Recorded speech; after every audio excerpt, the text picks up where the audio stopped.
চিকন স্বাস্থ্য মোটা করতে চাইলে দুইটি খাবার খাবেন। এটা আম্মাজান আয়েশা রাদিয়াল্লাহু তাআলা আনহা থেকে একটি হাদিস এসেছে।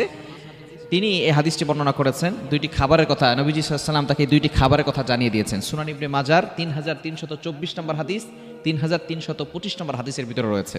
তবে আমাদেরকে অবশ্যই স্মরণ রাখতে হবে, মোটা স্বাস্থ্য যদি আপনি করতে চান, মোটা হলে কিন্তু আপনি বেশি কাজ করতে পারবেন না, ইবাদত বেশি করতে পারবেন না। কারণ দেখবেন যারা মোটা মানুষ তারা অসুস্থ বেশি হয়ে যায় এবং তাদের একটি কাজ অল্প সময় বেশি সময় ধরে করলেই দেখা যাচ্ছে অল্প সময় কাজ করার পরেই দেখা যাচ্ছে তাদের অসুস্থ হয়ে পড়ে, বেশি কাজ করতে পারে না। এই জন্যই নবীজি সাল্লাল্লাহু আলাইহি সাল্লাম পেটটাকে 3 ভাগ করে খেতে বলেছেন। এখন চিকিৎসা বিজ্ঞান যারা আছেন তারা বলছেন যে অবশ্যই প্রতিটি মানুষ যদি সুস্থ থাকতে চায় তাহলে 1500 বছর আগের যে ফর্মুলা নবীজি সাল্লাল্লাহু আলাইহি ওয়াসাল্লাম আমাদেরকে দিয়েছেন এই অনুযায়ী যদি কোনো ব্যক্তি চলাফেরা করে তাহলে কোনো রোগ তার পেটের ভিতরে বাসা বাঁধতে পারবে না।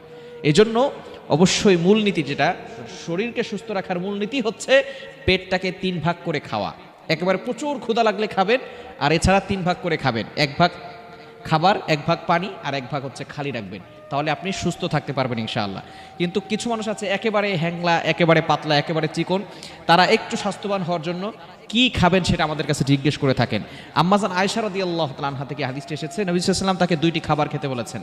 1 নম্বর হচ্ছে খেজুর, 2 নম্বর হচ্ছে শসা।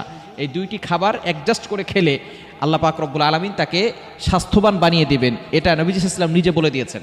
আম্মাজান আয়েশা রাদিয়াল্লাহু তাআলা আনহা তিনি যেহেতু একেবারে ছোট ছিলেন এবং অল্প বয়সে নবীজি সাল্লাল্লাহু আলাইহি ওয়াসাল্লামের স্ত্রী হয়েছিলেন, তিনি সাধারণত একেবারে হ্যাংলা পাতলা ছিলেন।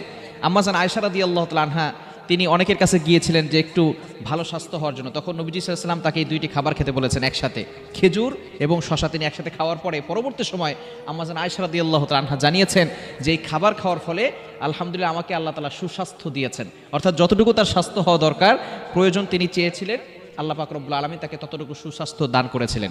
শুধু তাই নয়, বর্তমানে চিকিৎসা বিজ্ঞান বলছে এই যে শসা এবং খেজুরের ভিতরে অনেক ভিটামিন রয়েছে, vitamin A, vitamin B, vitamin C, এগুলো সব কিন্তু রয়েছে। শুধু তাই নয়, কোনো ব্যক্তি যদি এই খেজুর খায় তাহলে আল্লাহ পাক রব্বুল আলামিন তার মেধাকে বিকশিত করে দেন, এরপরে তার ত্বকটাকে ভালো রাখেন, বিভিন্ন ধরনের ভিতরে যে রোগ প্রতিরোধ ক্ষমতা আছে সেগুলো আল্লাহ পাক রব্বুল আলামিন বাড়িয়ে দেন এবং দুর্বলতা কেটে দেন, বিভিন্ন ধরনের সমস্যা দূর হয়। বর্তমান চিকিৎসাবিদ যারা রয়েছেন তারা এটা দিয়ে গবেষণা করে তারা অবাক হয়ে গিয়েছে 1500 বছর আগে নবীজি সাল্লাল্লাহু আলাইহি সাল্লাম যে 2টি খাবারের কথা বলেছেন, এই 2টি খাবার যদি কেউ একসাথে খায় তাহলে শুধু তার স্বাস্থ্য ভালো হবে বিষয়টা এমন নয়, তার শরীরের রোগ প্রতিরোধ ক্ষমতা বাড়বে, শরীরের দুর্বলতা কেটে যাবে এবং ত্বক ভালো থাকবে, ভিতরগতভাবে সে তার রোগ প্রতিরোধ ক্ষমতা বাড়াতে পারবে। সুতরাং আমরা এই 2টি খাবার খেতে পারি আল্লাহর প্রতি ইয়াকিন রেখে, বিশ্বাস রেখে, নবীজি সাল্লাল্লাহু আলাইহি ওয়াসাল্লামের হাদিসকে সত্য মেনে বিশ্বাস করে আমরা এই 2টি খাবার খেলে অবশ্যই ইয়াকিনের সাথে খেলে